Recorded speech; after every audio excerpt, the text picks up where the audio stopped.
स्वहा तस्वितुर्वरेण्यं भर्गो देवस्य धीमहि धियो यो न प्रचोदयात् स्वाहा।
मुझे धन नहीं चाहिए सम्राट। प्रणाम देवी। मैंने आज पहली बार आपको देखा। कौन है आप? परिचय जानकर दान देना दान लेने वाले का भी अपमान है और दान देने वाले का भी। परिचय जानने की इच्छा का कारण यह नहीं था कि दान मांगने वाले का अपमान हो। आप कहिए, क्या चाहती हैं आप? मैं जो मांगूंगी क्या आप मुझे देंगे सम्राट? देवी, आप असुरलोक के सम्राट प्रहलाद के पौत्र के समक्ष खड़ी हैं, जिनसा दानी ना कोई जन्मा है ना कभी जन्मेगा। देवी, ये मेरे गुरुदेव का स्नेह है जो ये ऐसा कह रहे हैं, परंतु यदि मेरे वश में होता तो मैं इस संसार का सारा धन निर्धन और धनहीन लोगों में बांट देता। क्षमा भी? अर्थात क्या कहना चाहती हैं आप? मैं ये कहना चाहती हूँ कि क्या दानी सम्राट बलि किसी को क्षमादान भी कर सकता है? हाँ, तीनों लोकों में केवल देवताओं को छोड़कर मैं किसी को भी क्षमादान कर सकता हूं। माता लक्ष्मी की सौगंध, यदि केवल उन्होंने मेरी हत्या की होती तो मैं उन्हें क्षमादान कर देता, परंतु उन्होंने छल से मेरे निर्दोष पिताश्री की हत्या करके अपने आप को क्षमादान के योग्य ही नहीं रखा। देवी, आप किसके लिए क्षमादान चाहती हैं? केवल देवताओं को छोड़कर आपके बिना कहे मैं किसी को भी क्षमादान कर सकता हूं। माता लक्ष्मी का यह भक्त केवल एक दिन में ही अपना सारा धन दान कर सकता है। आप कहिए, आप क्या चाहती हैं?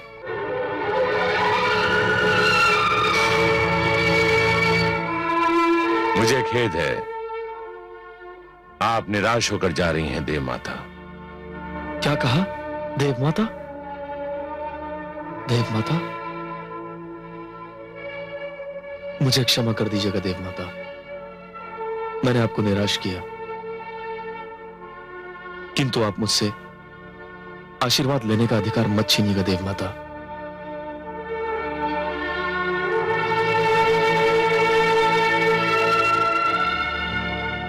मुझे अपना आशीर्वाद प्रदान कीजिए देव माता।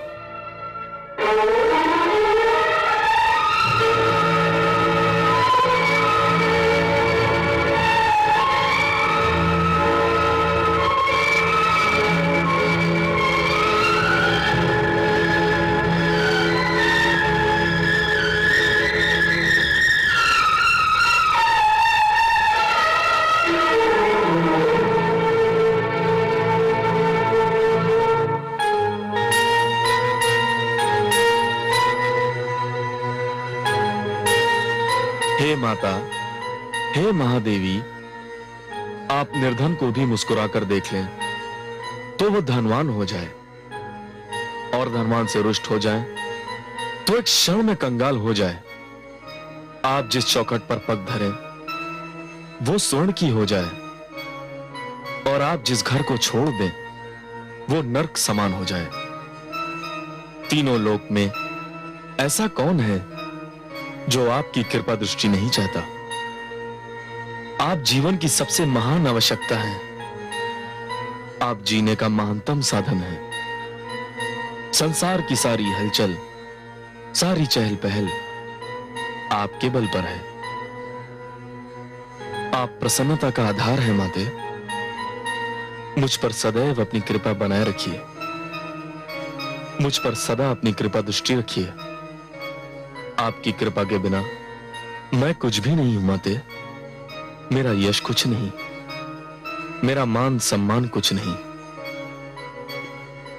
सिद्धि बुद्धि प्रदे देवी, भुक्ति मुक्ति प्रदायिनी, मंत्रपूते सदा देवी, महालक्ष्मी नमोस्तुते।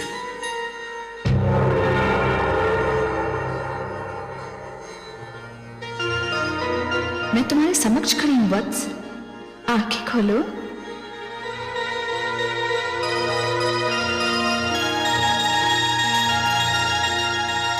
माता, आप?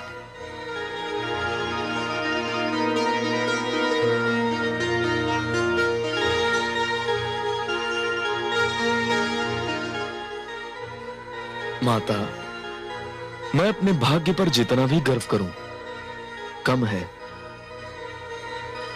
मेरे ये नेत्र इस योग्य नहीं कि आपके दर्शन पाकर तृप्त हो जाएं। मैं दीनहीन केवल आपकी कृपा पर ही आश्रित हूं। मैं धन्य हो गया माते, मैं धन्य हो गया। मैं तुमसे अत्यंत प्रसन्न हूं वत्स। जो मांगना है मांग लो। माता, आपके दर्शन मिल गए, अब और क्या मांगू? इस संसार में इससे बड़ा धन और क्या होगा? तुम्हारी दानी प्रवृत्ति देखकर मैंने ये निर्णय लिया है कि तुम्हें दान करने के लिए नित्यदिन 100 भार स्वर्ण दे दिया करूंगी। आपको कोटि कोटि प्रणाम माता। और कोई इच्छा हो तो कहो पुत्र। इच्छा तो है माता, केवल एक ही इच्छा है। जिस प्रकार आपने यहां आकर मुझे धन्य किया, उसी प्रकार एक दिन भगवान श्री विष्णु भी आए और उन्हें अपने समक्ष पाकर मेरा जीवन सफल हो जाए। ये तो तुम्हारे कर्मों पर निर्भर करता है वत्स। बुलाने वाले में शक्ति हो तो वो उन्हें किसी भी समय किसी भी स्थान पर बुला सकता है। एक नन्हे बालक ध्रुव ने उन्हें भोलेपन से पुकारा तो वो उसके पास भी चले गए। तुम्हारे दादा श्री प्रहलाद ने उन्हें मन से स्मरण किया तो मेरे नारायण ने उन्हें भी निराश नहीं किया। जानता हूं माता, विश्वास कीजिए, उन्हें मेरे पास भी आना ही होगा।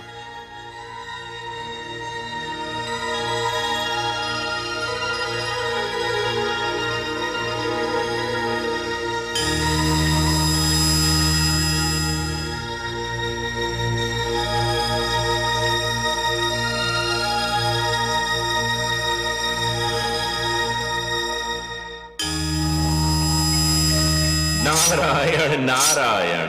देवर्षि, प्रणाम लक्ष्मी नारायण। आइए देवर्षि, स्वागत है स्वागत है। इतने दिनों के उपरांत दर्शन दिए, कहां रहे? जहां भी रहा आपका ही नाम जपता रहा, आपका ही गुणगान करता रहा। हे प्रभु, ओम नमो भगवते वासुदेवाय जपने के अतिरिक्त मेरा और कार्य ही क्या है? परंतु माता के दर्शन नहीं हो पा रहे हैं।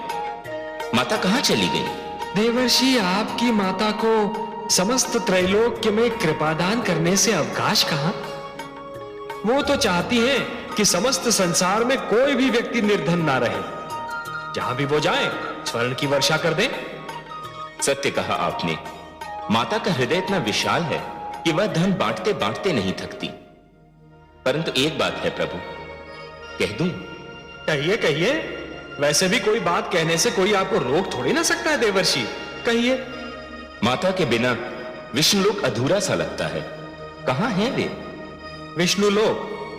देवर्षि, आपकी माता के बिना तो स्वयं भगवान विष्णु अधूरे लगते हैं। समस्त संसार मुझे लक्ष्मी नारायण अकारण ही नहीं पुकारता।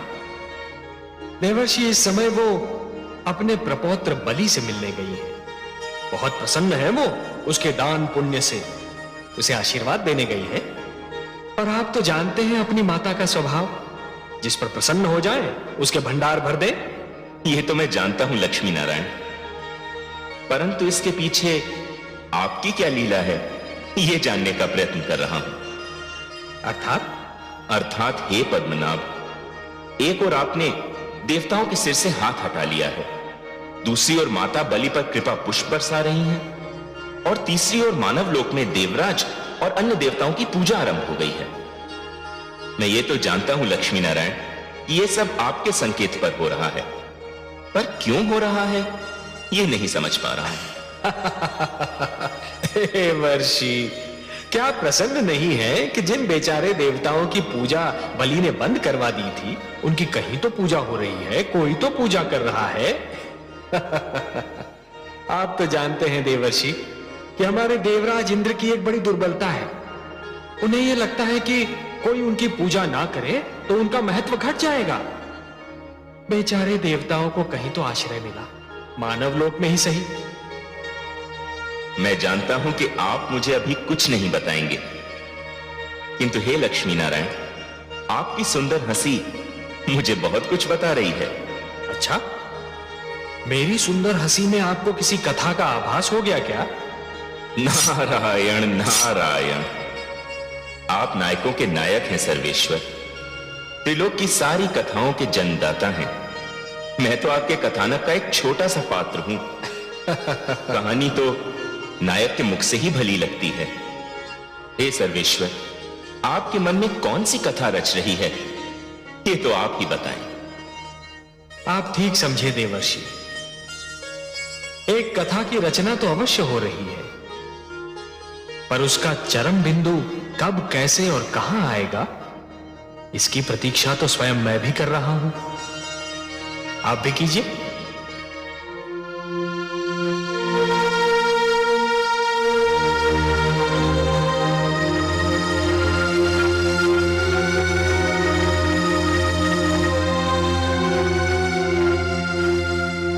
सम्राट की जय हो।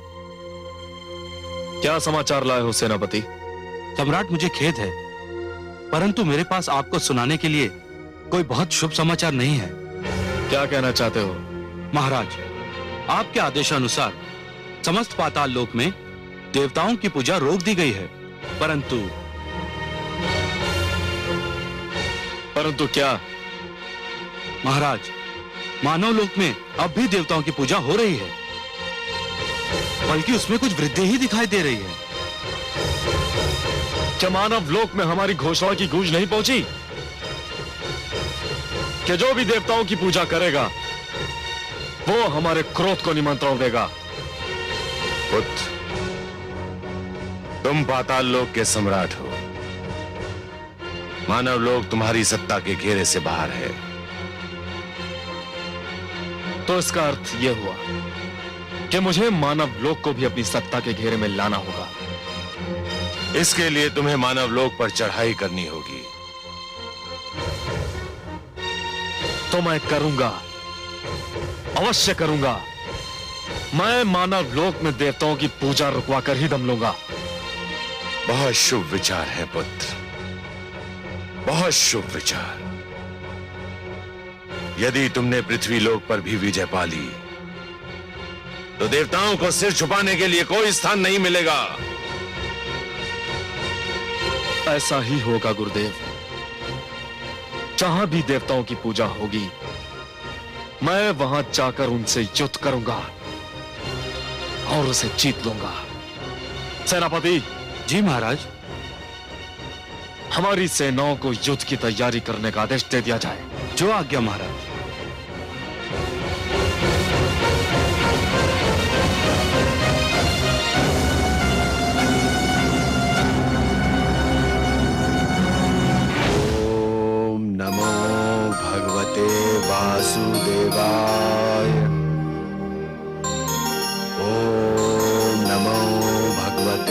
वासुदेवाय।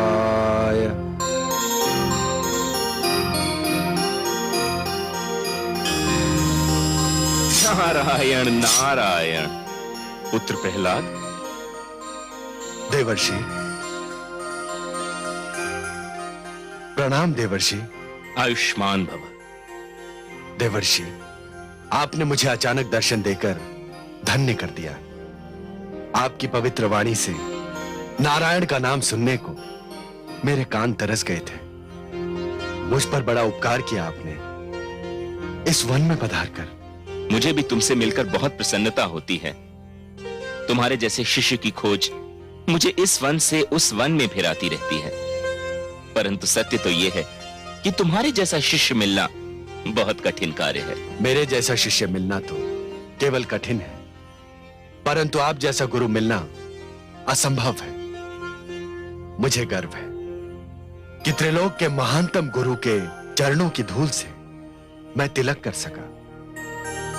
परंतु हे देवर्षि, यद्यपि आपका मेरे पास आना मेरा परम सौभाग्य है, परंतु मुझे विश्वास है कि आपका आना अकारण नहीं है। ऐसी कोई बात नहीं है शिष्य।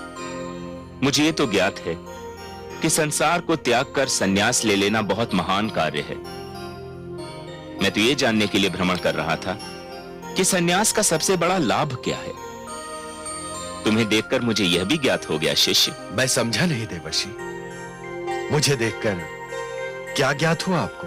तुम्हें देखकर मुझे यह ज्ञात हुआ पुत्र कि संन्यास न केवल जग से मुक्ति दिला देता है, वरन इस चिंता से भी मुक्त कर देता है कि जग पर अच्छी बीत रही है या बुरी। मैं समझ गया था देवर्षि कि आपका आना अकारण नहीं है। सब कुशल मंगल तो है। कुशल मंगल होता तो यहां आकर तुम्हारे तप को मैं भंग क्यों कर देता? आपने मेरा तप भंग नहीं किया। आपका दर्शन भी तो तप का एक अंश है। परंतु मैं ये अवश्य जानना चाहूंगा कि कहीं कोई असाधारण घटना तो नहीं घटी है। मेरा पौत्र बलि कैसा है? तुम्हारा पौत्र बलि तो सकुशल है, परंतु उसके कारण दूसरों की कुशलता संकट में पड़ सकती है। देवर्षि, आपने ये कहकर मेरी व्याकुलता को बढ़ा दिया है। कृपया स्पष्ट कहें कि क्या हो रहा है? तुम्हारे पौत्र बलि ने मानव लोक पर आक्रमण की घोषणा कर दी है। मानव लोक पर आक्रमण? मुझे यह तो ज्ञात है कि पुत्र विरोचन की हत्या और स्वयं उसके विरुद्ध किए गए देवताओं के अभियान से वो बहुत क्रोधित है। परंतु इसमें मानव और मानव लोक कहां से बीच में आ गया? देवताओं की पूजा पाताल लोक में तो बंद हो गई है, किंतु मानव लोक में अब भी हो रही है। तुम्हारे पौत्र को इसी बात पर क्रोध आ गया। परंतु यह तो सर्वथा अनुचित है। उसे कोई रोकने टोकने वाला नहीं। कौन रोक टोक सकता है उसे? तुम वहां हो नहीं, रहे दैत्य गुरु शुक्राचार्य, तो वो तो इस बात से आनंद ले रहे हैं कि अब उनके और बलि के बीच कोई और नहीं आ सकेगा। तो फिर आप ही कोई उपाय बताएं देवर्षि। मुझे विश्वास तो नहीं, किंतु संभव है कि यदि तुम बलि को समझाओ बुझाओ तो वो समझ जाए।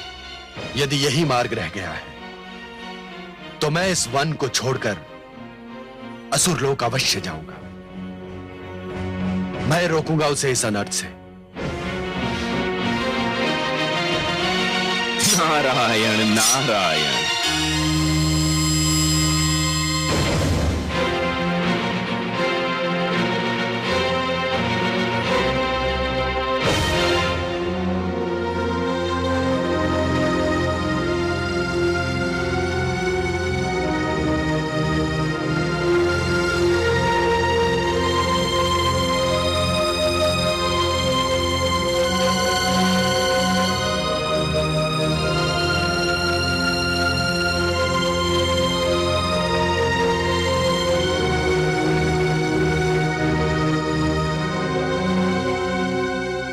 सम्राट बलि की जय हो। सेनापति, हमारी सेना प्रस्तुत है। हाँ सम्राट, बस गुप्तचरों की लौटने की प्रतीक्षा है। गुप्तचरों के लौटते ही मानव लोक पर आक्रमण कर दिया जाएगा। नहीं, तुम ऐसा नहीं करोगे पौत्र। दादाश्री, प्रणाम दादाश्री। आयुष्मान भव। दादाश्री, आपको देखकर मेरी प्रसन्नता की सीमा नहीं रही। और यह सुनकर हमारे दुख की सीमा नहीं रही कि तुम मानव लोक पर आक्रमण करने जा रहे हो। क्यों दादाश्री? सुनो पौत्र, मानव और मानव लोक से हमारा कोई विवाद नहीं।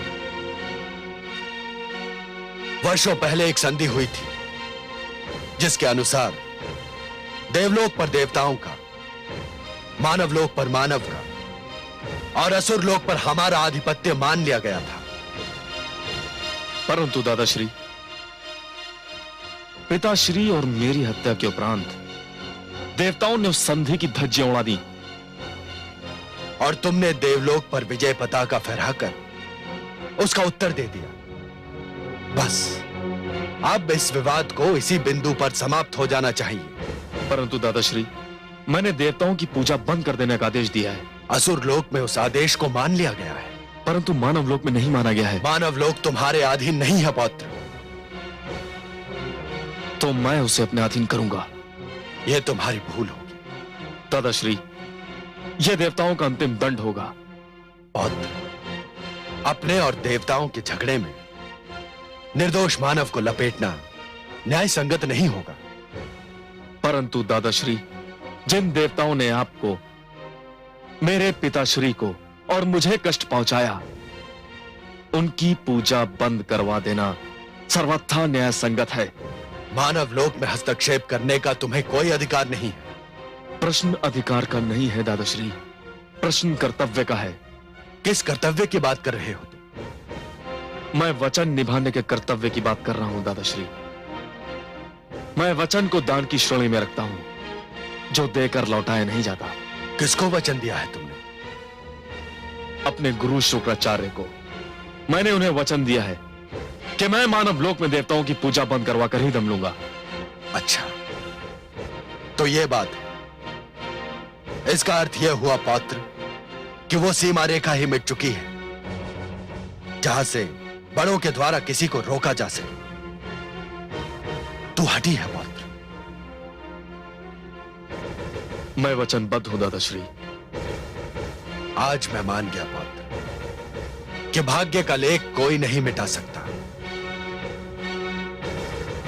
ब्रह्मा जी भी न जाने किस लेखनी से भाग्य लिखते हैं कि जिसमें एक भी बिंदु का हेर फेर नहीं किया जा सकता। परंतु इतना ध्यान रखना पौत्र कि तुम मानव लोक की सीमा की ओर नहीं, अपने पतन और विनाश की ओर बढ़ रहे हो। और मेरा दुख यह है कि इसका परिणाम जानकर भी मैं तुम्हें नहीं रोक सकता। नहीं रोक सकता तुम।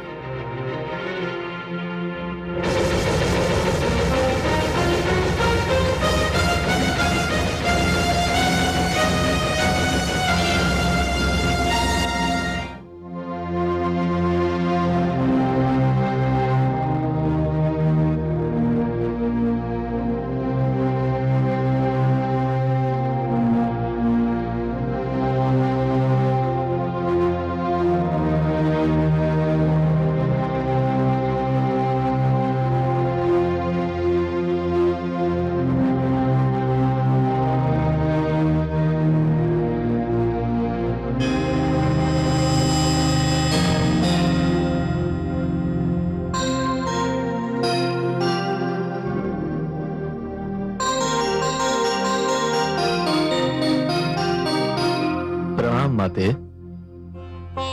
वत्स, तुमने अपने दादा श्री महान भक्त प्रहलाद की बात न मानकर अच्छा नहीं किया। मैं मानना चाहता था माते, परंतु दादाश्री ने आने में देर कर दी। बाण धनुष से निकल चुका था। मैं अपने गुरुदेव को वचन दे चुका था और अब मेरी मृत्यु हुई, मुझे मेरा वचन निभाने से रोक सकती है? नहीं वत्स, केवल मृत्यु नहीं, विवेक भी रोक सकता है। विवेक से तनिक सोच कर देखो, तो तुम्हें अपने निर्णय की बुराइयां अपने आप दिखाई देंगी। तनिक सोचो पुत्र, तुम्हारे जिस निश्चय से तुम्हारे दादाश्री मेरे पुत्र प्रहलाद को इतना दुख हुआ, तो उसे जानकर भगवान विष्णु को कितना दुख होगा। मैं विवश हूं माते। तुम विवश नहीं हो पुत्र। क्रोधाग्नि ने तुम्हारे विवेक के नेत्रों के आगे धुएं की चादर तान दी है और तुम उससे आगे नहीं देख पा रहे हो। मेरी मानो तो अपना निर्णय बदल दो। अपना निर्णय बदलना मेरे वश में नहीं है माते। संभवतः ये निर्णय मेरे भाग्य का लेख बन गया है। प्राणी भूल स्वयं करते हैं और दोष भाग्य को देते हैं। ये निर्णय पूर्णतया तुम्हारा था, तुमने स्वयं लिया था। निर्णय ले लिया, वचन दे दिया, अब मैं कुछ नहीं कर सकता माते। कर सकते हो, एक कार्य तुम अब भी कर सकते हो। क्या माते? अपने निर्णय और अपनी माता में से किसी एक को चुन लो।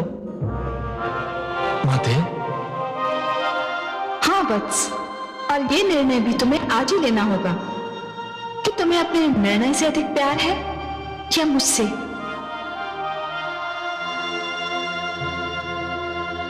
तुम्हारे इस मौन को मैं स्वीकृति समझूं या अस्वीकृति?